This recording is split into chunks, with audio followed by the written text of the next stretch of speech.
45 araw na lang, Pasko na. Bukod sa sunod-sunod ng Christmas lighting sa Metro Manila, pwedeng highlight din ng Pasko 2023 ang shopping for a cause sa pamamagitan ng Noel Bazaar. Saksi si Mark Salazar.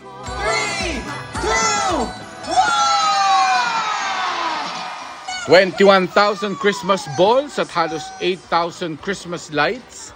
Yan ang nagpaningning na palamuti sa 100-foot Christmas tree sa isang commercial complex sa Quezon City.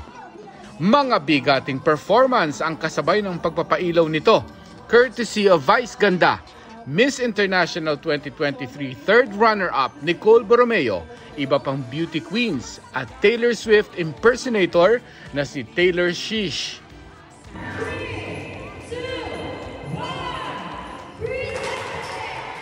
Sa isang malaking marine theme park naman sa Maynila, pinailawan kanina ang 18-meter Christmas tree na sinabayan ng light art performance.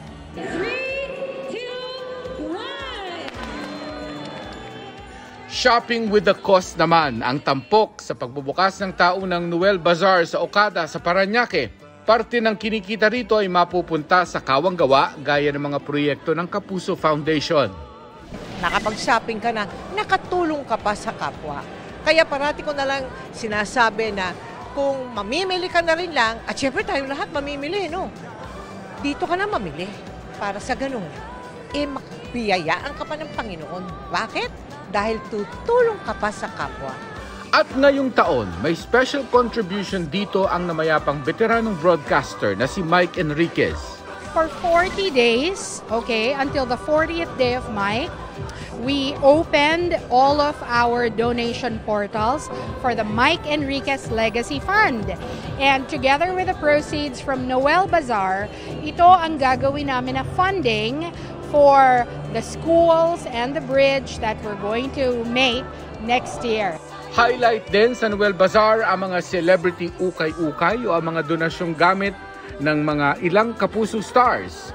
Bukod dito, marami rin kainan kung sakaling magutom kaka-shopping. Nagliwanag naman sa Taal, Batangas nang pailawan nila ang 15-foot Christmas tree. Samot-saring pailaw ang makikita rito tulad ng jellyfish lights sa mga puno, tunnel of lights at ang arc of lights. Patok din sa mga dumarayo ang electric tulip lights para sa Mala Netherlands Fields.